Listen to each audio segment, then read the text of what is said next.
마가복음 4장의 첫 시작은 네 가지 땅에 떨어진 씨 비유의 말씀으로 시작하고 있습니다.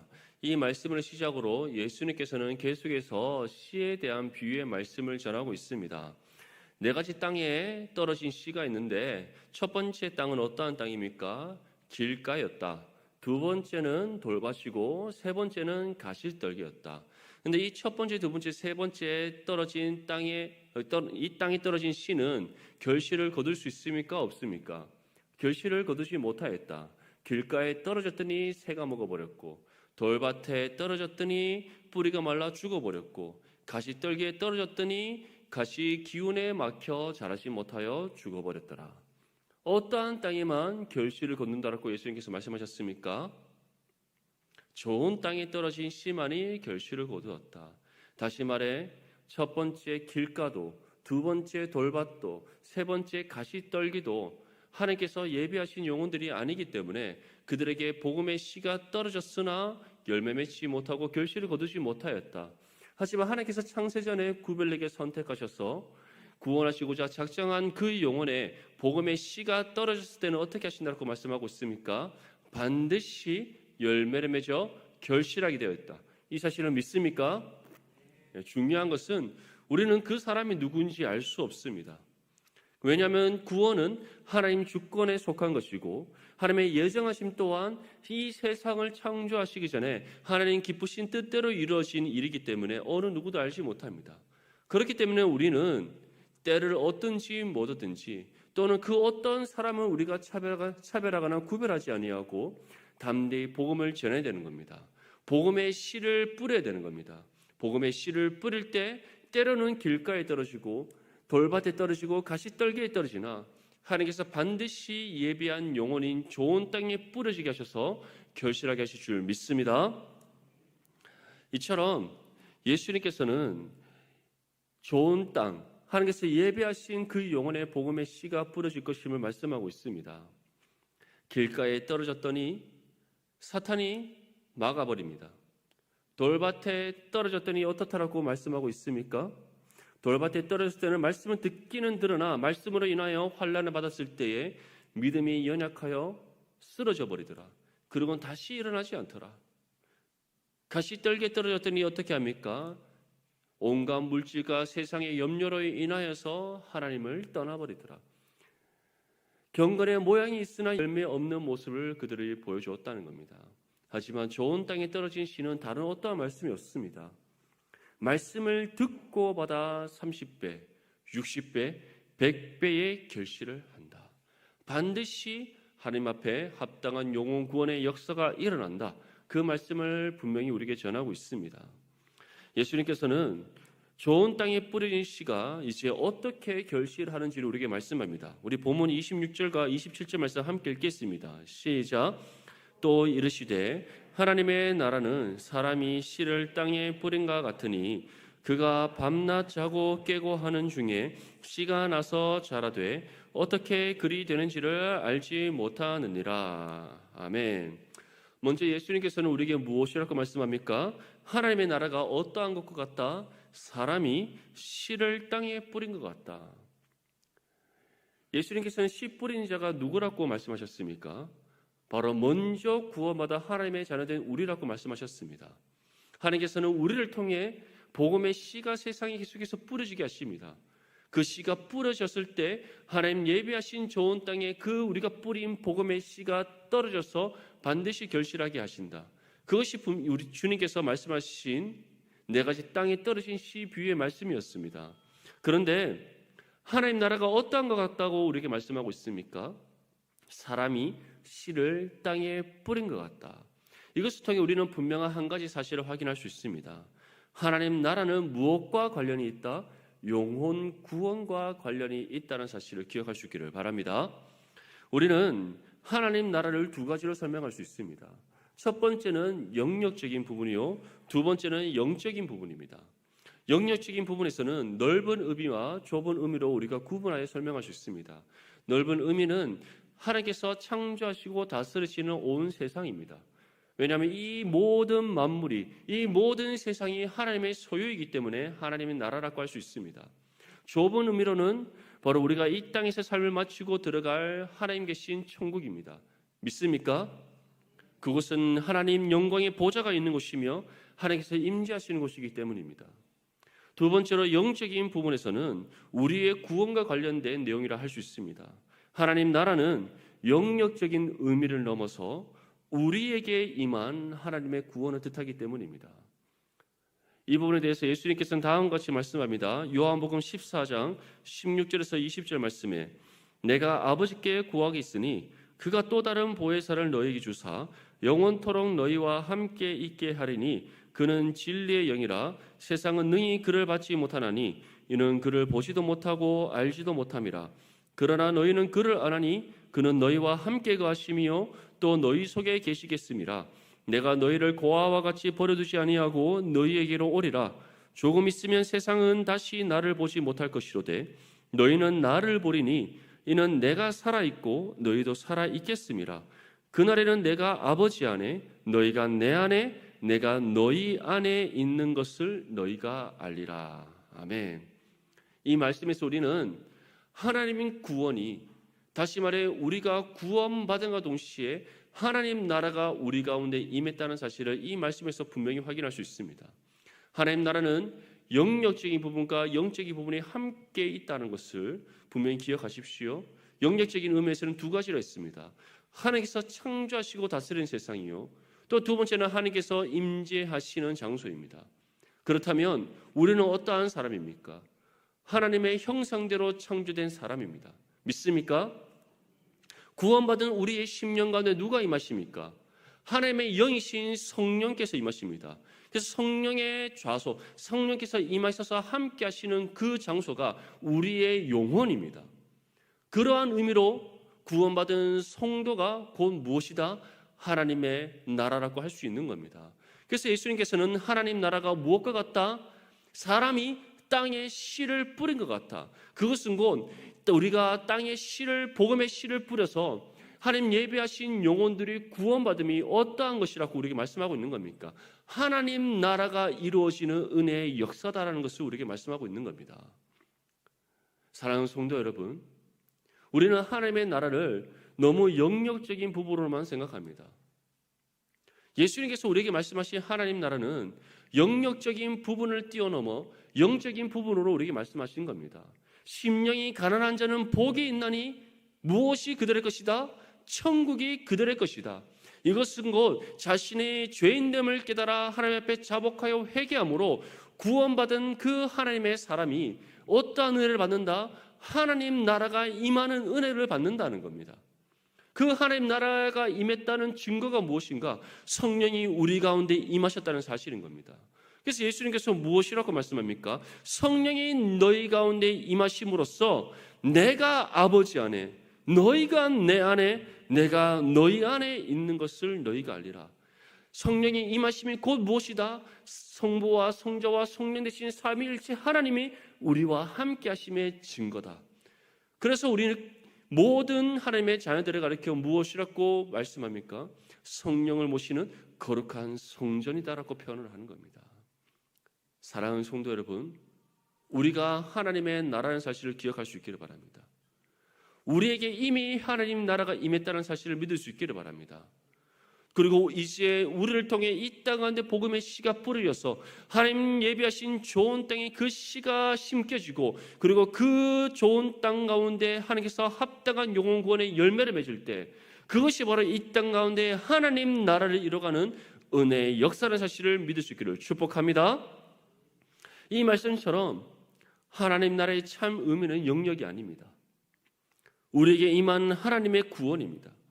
하나님께서 계시고 통치하시는 곳이 하나님의 나라라면 구원받은 모든 성도가 곧 하나님 나라이기 때문입니다.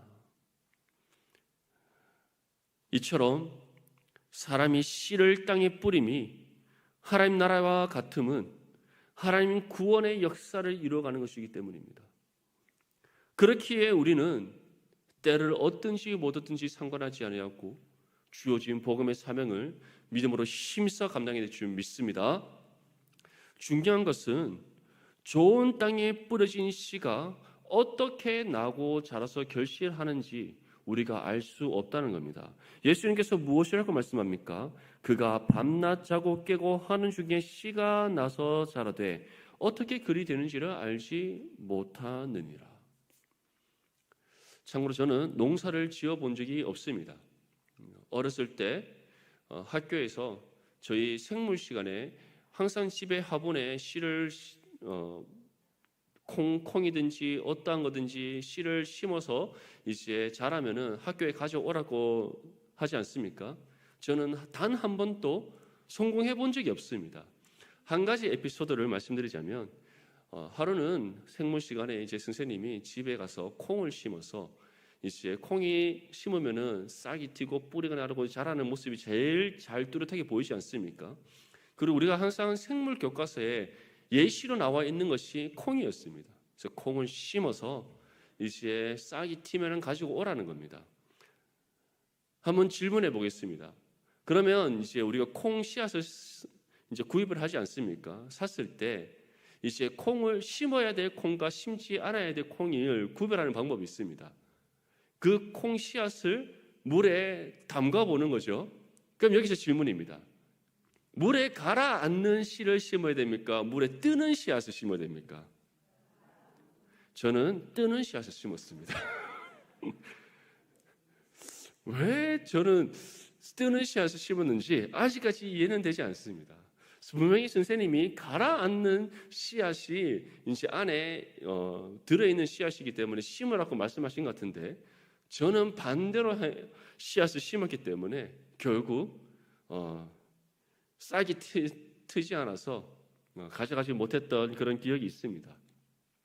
이처럼 우리가 콩을 심든지 어떠한 식물을 심었을 때, 어떠한 식물의 씨앗을 심었을 때 우리가 아주 고른 땅에 또는 거름이 풍부한 땅에 씨앗을 심습니다. 그리고 물을 주고 또 우리가 때를 따라 돌봅니다. 근데 어느 날 가보면 어떻게 되어 있습니까? 싹이 틔어져 있습니다. 또 우리가 열심히 가꿉니다. 어느 날 또 가보면 어떻게 되어 있습니까? 줄기가 자라 있습니다. 또 열심히 가꿉니다. 어느 날 가보면은 잎이 무성하게 나 있고 또 열심히 가꾸다 보면 어느 날 열매가 맺어지고 또 어느 날 열심히 우리가 경작하다 보면 어떻게 됩니까? 그 열매가 무르익어 결실하는 때가 온다. 사람이 그 때를 정확하게 예측할 수 있습니까? 알 수 없습니다. 우리는 열심히 씨를 뿌리고 가꿀 뿐입니다. 그 가운데 싹을 틔우시는 분 누구시다? 하나님이시다. 뿌리를 내리게 하시는 분이 누구시다? 하나님이시다. 줄기가 자라고 잎이 무성하여 열매 맺게 하시는 분이 누구시다? 하나님이시라는 겁니다. 그렇기 때문에 하나님 나라, 다시 말해 이 땅 가운데 영혼 구원의 역사를 이뤄가는 것은 사람이 땅에 씨를 뿌린 것 같다. 우리는 열심히 복음의 씨를 뿌릴 뿐입니다. 열심히 하나님께서 맡기신 복음의 삶을 힘써 감당할 뿐입니다. 그 가운데 예비한 좋은 땅에 씨가 뿌려져 심어지게 하시고 싹이 튀고 또 줄기가 자라 잎이 무성하여 열매 맺어 결실하게 하시는 분은 누구시다? 하나님이시다. 이 사실을 분명히 기억하실 기를 축복합니다. 그런데 중요한 것은 하나님 예비하신 그 영혼들에 우리가 씨를 뿌렸을 때에 우리가 그러한 영혼들을 만났을 때에 즉각적으로 예수 그리스도를 믿어 구원받는 하나님의 자녀들이 있는 반면 복음과 믿음과 구원에 동의는 하지만 즉시 예수님을 영접하지 않는 사람들도 있습니다. 하지만 우리가 분명하게 확신하는 것은 하나님 예비하신 영혼의 구원의 시기는 다를 수 있으나 그 사람이 정말 하나님께서 예비한 영혼이라면 반드시 구원받게 된다는 것. 우리는 그 믿음의 확신으로 날마다 복음을 전하고 또 복음의 사명을 감당하게 될 줄 믿습니다. 이처럼 구원과 신앙의 성장은 다릅니다. 어떻게 보면 좋은 땅에 씨가 뿌려져서 싹을 틔우는 것은 하나님께서 이루시는 구원의 역사입니다. 예수 그리스도를 믿어 구원받는 하나님의 은혜의 역사입니다. 하지만 이제 싹이요, 이삭이요, 그 다음에 충실한 곡식이다. 이것은 식물이 자라가는 모습을 보여주는 겁니다. 다시 말해 이것이 무엇을 뜻하는 겁니까? 구원받은 이후에 구원받은 하나님의 자녀들이 믿음의 장성한 분량에 이르는 신앙의 성장과 성숙의 과정을 우리에게 말씀하는 겁니다. 그러한 과정 속에서 무엇이 필요합니까? 물이 필요합니다. 햇빛이 필요합니다. 땅의 걸음이 필요합니다. 이 세 가지를 우리는 무엇이라고 표현할 수 있습니까? 예배와 말씀과 기도라고 우리가 표현할 수 있는 겁니다. 우리는 예배를 통해서 성령의 단비가 우리 가운데 내려집니다. 말씀을 통해서 우리가 생명의 양식을 얻습니다. 기도를 통해서 우리를 돌보시는 하나님의 은혜가 임합니다. 이 사실을 믿습니까? 그렇기 때문에 우리는 그리스도의 장성한 분량에 우리의 신앙이 이룰 수 있도록 예배와 경건의 훈련을 쉬지 않아야 될 줄 믿습니다. 이처럼 구원과 신앙의 성장과 성숙은 다른 겁니다. 구원은 하나님께서 우리를 부르시는 그때 단번에 임하는 은혜의 역사입니다. 하지만 신앙의 성장과 성숙은 우리가 주님 나라에 들어가는 그날까지 감당해야 될 경건의 훈련의 사실을 기억할 수 있기를 바랍니다. 중요한 것은 이 모든 것이 누구의 주권 가운데 이루어지는 것이다. 하나님의 주권 가운데 이루어지는 것임을 믿을 수 있기를 바랍니다. 우리는 온 마음과 목숨과 정성과 뜻과 힘을 다해 예배와 경건의 훈련에 힘쓸 뿐입니다. 그 가운데 우리에게 성령의 단비를 내리시는 분 하나님이십니다. 말씀의 양식으로 우리를 먹이시는 분 하나님이십니다. 기도 가운데 우리를 돌보시고 지키시고 보호하시는 분 하나님이십니다. 결국 우리의 신앙의 모든 삶의 여정을 우리의 힘으로 나아가는 것이 아니라 누구의 은혜 가운데 우리가 나아가게 되는 것이다. 하나님의 은혜 가운데 나아가게 되는 것입니다. 그렇기 때문에 우리는 나의 나됨을 결코 자랑할 수가 없는 겁니다. 사랑하는 성도 여러분, 예수님께서 우리에게 분명히 말씀합니다. 하나님 나라는 사람이 씨를 땅에 뿌린 것 같다. 우리는 복음의 씨를 뿌릴 뿐입니다. 그 가운데 구원하시는 분은 하나님이시요, 구원받은 그 믿음의 성도를 자라나게 하셔서 결실하게 하시는 분 또한 하나님이십니다. 이 사실을 기억하여 먼저는 우리에게 주어진 복음의 사명 믿음으로 힘써 감당할 수 있기를 바랍니다. 또한 예배와 경건의 훈련에 힘써 감당하여서 하나님 보시기에 합당한 믿음의 모습, 무엇보다 우리의 신앙이 그리스도의 장성한 분량에 이르러 합당한 은혜의 열매 맺는 저와 여러분들의 삶이 될 수 있기를 축복합니다. 우리 28절 말씀 함께 읽겠습니다. 시작. 땅이 스스로 열매를 맺되 처음에는 싹이요 다음에는 이삭이요 그 다음에는 이삭의 충실한 곡식이라. 아멘. 여기서 땅이 스스로 열매를 맺는다는 것은 다른 원인과 도움 없이 저절로 열매를 맺게 됨을 의미합니다. 이것을 우리는 운명으로 여겨서는 안 됩니다. 다시 말하면 우리는 아무것도 하지 않아도 된다.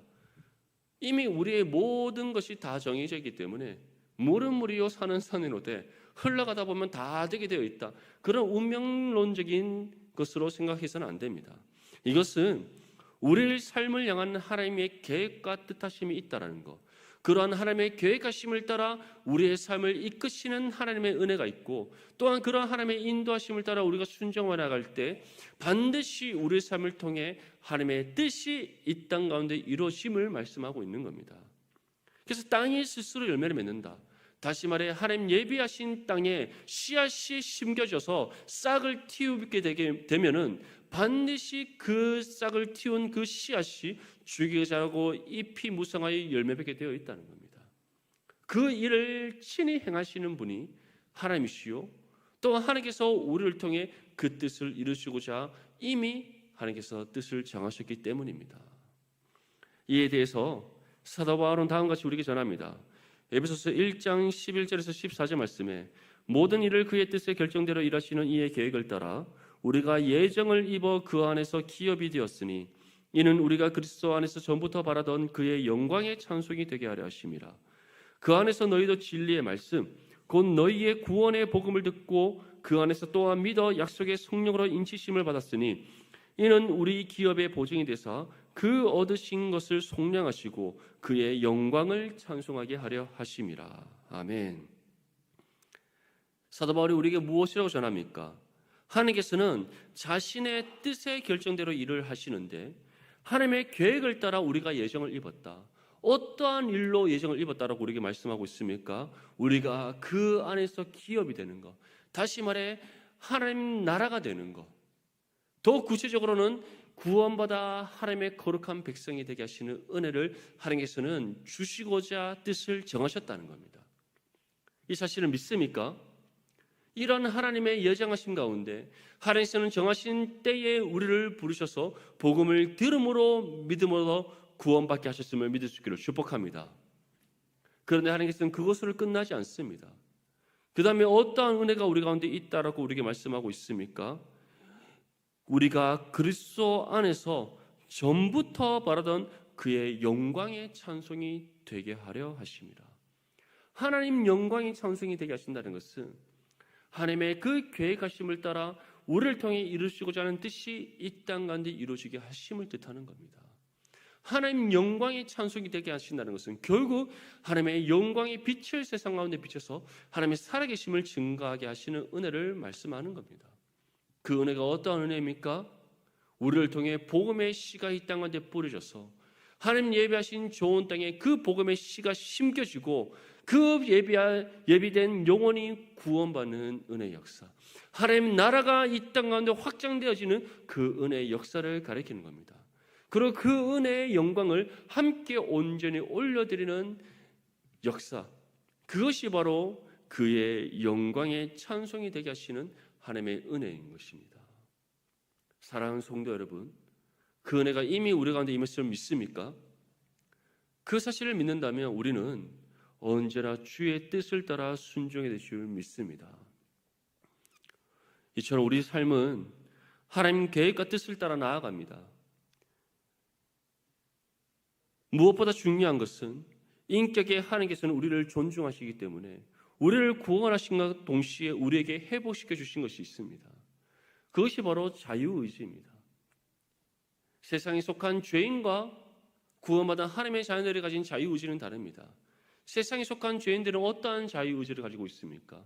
자신의 소견에 옳은 대로 선택하고 결정하는 자유의지입니다. 그 자유의지가 하나님과 상관이 있습니까? 아무런 상관이 없습니다. 자신의 욕심과 또한 자신의 소견에 옳은 대로 행하는 선택과 결정이기 때문에 그 모든 선택과 결정은 하나님의 뜻과 아무런 상관없는 죄악된 선택과 결정일 수밖에 없습니다. 하지만 하나님께서 우리에게 회복시켜 주신 자유의지는 무엇입니까? 하나님의 뜻에 순종하느냐 불순종하느냐에 대한 선택과 결정인 자유의지입니다. 중요한 것은 이 자유의지가 무엇을 먼저 우리에게 불러일으킨다는 것입니까? 하나님의 뜻에 적극적으로 순종하려는 의지를 불러일으킨다는 것. 왜냐? 이 자유의지가 우리 가운데 발동될 때에 우리 안에 계시는 성령께서 하나님의 뜻에 순종하고자 하는 그 마음을 불러일으키기 때문입니다. 하지만 우리는 어떠한 것을 입고 있습니까? 연약한 육신의 껍데기를 입고 있습니다. 그리고 우리의 이 연약한 육신의 껍데기에는 육신의 죄성이 있습니다. 그리고 이 육신의 죄성이 하나님 뜻에 불순종하도록 계속해서 우리 가운데 죄성을 불러일으킵니다. 그럴 때마다 우리는 어떻게 해야 됩니까? 성령을 의지하여 기도해야 될 줄 믿습니다. 성령 하나님 우리를 도와주시옵소서. 육신의 탐욕과 모든 우리의 죄성을 물리쳐 주시옵소서. 오직 성령의 인도하심을 따라 주의 뜻을 따라 순종케 하여 주시옵소서. 기도해야 되는 겁니다. 기도할 때 하나님께서는 우리에게 지혜를 주시고 영적 분별을 주셔서 하나님의 뜻을 따라 순종케 하실 줄 믿습니다. 그리고 하나님의 뜻을 따라 순종하여 한 걸음 한 걸음 나아갈 때에 어떻게 한다라고 우리에게 말씀하고 있습니까? 땅이 스스로 열매를 맺되 처음에는 무엇이다? 싹이요, 다음에는 이삭이요, 그 다음에는 이삭의 충실한 곡식이라. 이 사실을 믿습니까? 그 은혜가 저와 여러분들 가운데 임할 수 있기를 축복합니다. 우리 마지막으로 본문 29절 말씀 함께 읽겠습니다. 시작. 열매가 익으면 곧 낫을 되나니 이는 추수 때가 이르렀음이라. 아멘. 여기서 추수 때는 언제입니까? 우리의 삶이 마치는 그 순간, 다시 말해 우리에게 주어진 모든 인생의 기한을 마치고 하나님 예비하신 영생의 삶을 누리는 그 때를 가리킵니다. 그때 하나님께서는 어떻게 한다라고 우리에게 말씀합니까? 낫을 대어 열매가 무르익었기에 낫을 대어 추수하신다. 그리고 그 추수할 때 어떻게 결실하게 하신다라고 우리에게 말씀합니까? 30배, 60배, 100배의 결실을 하신다. 이것은 곧 하나님께서 창세전에 세우신 계획하심과 뜻을 따라 우리의 삶 가운데 하나님의 섭리하심의 은혜를 통해 그 뜻이 온전히 이루어지게 하시는 은혜가 임하게 된다는 겁니다. 하나님의 뜻은 1.1에게 틀림없이 반드시 이루어짐을 믿을 수 있기를 바랍니다. 모든 믿음의 성도들의 삶 가운데 창세전에 세우신 하나님의 계획하심이 있습니다. 그 계획하심을 따라 하나님께서 말씀을 통해 우리를 이끌어 가십니다. 그리고 그러한 하나님의 인도하심을 따라 우리가 순종하여 한 걸음 한 걸음 내딛으며 앞으로 나아갈 때에 하나님께서는 우리를 통해 이루시고자 하시는 그 뜻을 반드시 이 땅 가운데 이루십니다. 그리고 그 모든 뜻이 온전히 이 땅 가운데 이루어진 그날 하나님께서는 이 시에 육신의 삶을 마치게 하시고 우리를 천국으로 부르십니다. 그때 어떻게 결실을 하게 하신다고 말씀합니까? 30배나 60배나 100배나 결실하게 하신다. 하나님의 뜻이 이 땅 가운데 온전히 이루어져서 하나님께만 거룩한 영광을 올려드리는 믿음의 삶이 되게 하심을 분명히 약속하고 있습니다. 이 은혜의 약속이 우리 가운데 있는데 우리가 세상 속에서 염려할 필요가 있습니까? 내가 조금 연약하고 부족하다고 해서 좌절할 필요가 있습니까? 또는 이 땅 가운데 복음의 삶을 살아가는데 세상으로부터 여러 가지 시험과 환난을 받는다고 해서 두려워할 이유가 있습니까? 전혀 없음을 믿을 수 있기를 바랍니다. 오히려 믿음의 담대함으로 우리 안에 계시는 성령을 의지하여 나아가십시오. 주어진 복음의 사명을 힘써 감당하십시오. 그리고 하나님 뜻이 반드시 나를 통해 이 땅 가운데 이루어진다는 믿음의 확신 가운데 성령과 날마다 교통하고 동행하는 믿음의 삶이 될 수 있도록 경건의 훈련에 힘쓰는 저와 여러분들이 될 수 있기를 바랍니다. 그러한 믿음의 삶이 될 때에 하나님께서는 우리를 통해 이 땅 가운데 하나님의 뜻이 이루어짐을 우리의 눈으로 보게 하시는 믿음의 증거를 주실 줄 믿습니다. 그 뜻이 이 땅 가운데 이루어짐을 우리의 삶으로 경험되게 하시는 은혜가 우리의 심령 가운데 새겨지게 하시는 은혜를 주실 줄 믿습니다. 그 은혜의 증거들과 경험들을 통하여 더욱더 주님만을 바라보고 의지하며 하나님의 인도하심을 따라 나아가는 믿음의 삶이 되게 하실 줄 믿습니다. 우리는 이 사실을 기억하며 사도 바울의 고백을 마음에 새겨야 합니다. 사도행전 20장 24절 말씀에 내가 달려갈 길과 주 예수께 받은 사명 곧 하나님의 은혜의 복음을 증언하는 일을 마치려 하면은 나의 생명조차 조금 더 귀한 것으로 여기지 아니하노라. 사랑하는 성도 여러분, 바울은 분명한 믿음의 확신이 있었습니다. 내가 때로는 부할 때도 있고 또는 내가 궁핍할 때가 있지만 또는 내가 여러 가지 많은 시험과 환난과 고난과 고통을 겪었지만 그러함에도 불구하고 내가 주어진 복음의 사명을 힘써 감당할 수 있었던 이유, 나의 생명 자체 조금 더 귀한 것을 여기지 않았던 이유, 이방인의 사도로 부름받은 그 사도 바울이 반드시 이방인의 그 빛으로 쓰임받게 됨을 믿었기 때문입니다. 그 믿음의 확신이 있었기 때문입니다. 또 그 믿음의 확신 가운데 복음의 사명을 감당했을 때 그가 가는 곳마다 구원의 역사가 이루어지고 교회가 세워지며 하나님 나라의 확장이 이루어지는 그 은혜의 증거를 하나님께서 보여주셨기 때문입니다. 이 은혜의 증거가 우리의 삶 가운데도 주어짐을 믿을 수 있기를 축복합니다. 이 믿음의 확신 가운데 주어진 복음의 사명을 힘써 감당하여 하나님 앞에 30배, 60배, 100배의 하나님 나라의 역사, 영혼 구원의 열매, 무엇보다 분명한 믿음의 증거를 받아 주의 뜻에 합당한 믿음의 삶으로 나아가며 또한 하나님의 뜻을 이루는 일에 기억이 쓰임받는 저와 여러분들의 삶이 될 수 있기를 주님의 이름으로 축복합니다.